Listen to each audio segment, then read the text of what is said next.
el que ganó la campaña fue López Obrador, ¿no? O sea, es la campaña más exitosa en términos de crecimiento de sus preferencias y de reducción de sus negativos.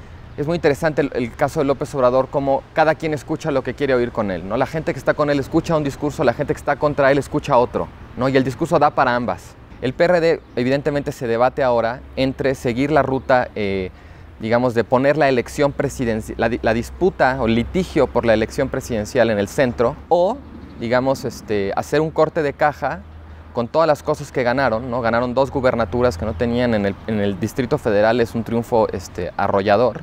Segunda fuerza en el Congreso. Para el PAN es una debacle esta elección. ¿Y qué va a pasar con ese partido? ¿Cómo se va a recomponer? No podemos suponer que el PRI va a ser un bloque monolítico en el poder, porque va a haber factores, los sindicatos, los gobernadores dentro del propio PRI, que le van a hacer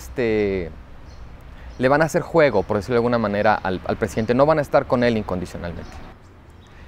Probablemente, más que conspirar, las encuestas flojearon. Y las encuestas, digamos, que eran menos mediáticas, que pudieron hacer más su trabajo, son las que atinaron mejor. Y los encuestadores bien hubieran podido como, prevenirnos contra el hecho de que es un instrumento imperfecto, ¿no?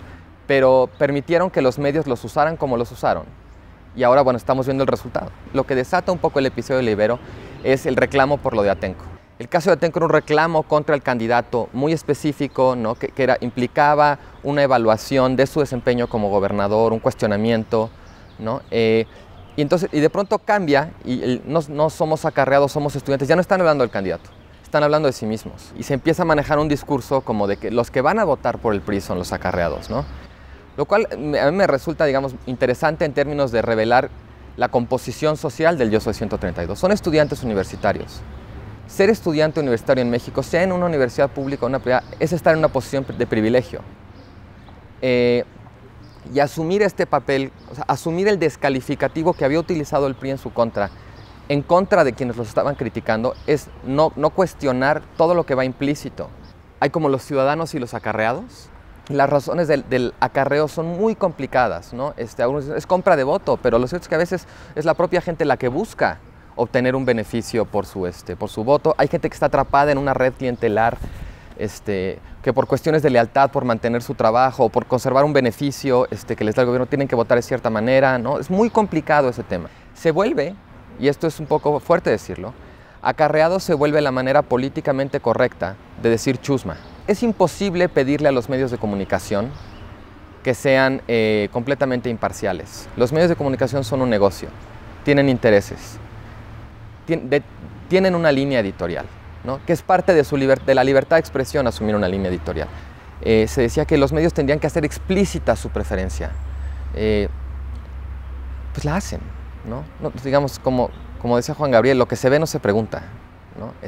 ¿De veras necesitamos que la jornada nos diga explícitamente cuáles son sus preferencias? Necesitamos que la Universal, que Televisa, son bastante... No va por ahí, va con respecto, uno, a la competencia, que hace falta más competencia, sobre todo en la televisión. Y 2, el flujo de dinero público a los medios, ¿no? Todo el escándalo de Televisa y de Guardian tiene que ver con eso. Dinero público que va a los medios y que influye en la línea editorial. No hay ninguna virtud moral en las redes sociales. Reproducen a menor escala lo que pasa normalmente. Hay gente que cuando habla de política se pone muy reflexiva, muy técnica, los que se ponen como más agresivos, los que se exaltan, ¿no? Lo mismo pasa en las redes sociales. En eso no son diferentes. Lo que pasa es que, claro, la inmediatez, la velocidad, ¿no? Tienen como esta sensación de novedad. Lo novedoso es la tecnología y quizás el efecto agregado que tiene eso. Pero en realidad, digamos, no es tan novedoso ni la naturaleza de las redes ni su propia existencia.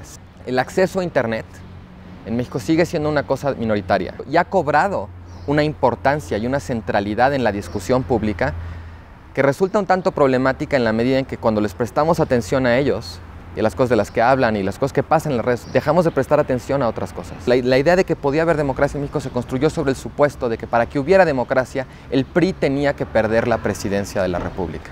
Ahora nos topamos 12 años después con una segunda alternancia que hace cortocircuito con esa idea. No tenemos que recurrir como a explicaciones extravagantes de que lo que pasa es que los mexicanos somos adictos al dinosaurio, ¿no? O que votamos por la corrupción. No, es perfectamente factible en una democracia que la gente haya votado, en esta democracia, que la gente haya votado por el PRI para castigar al PAN como gobierno y para castigar al PRD como oposición.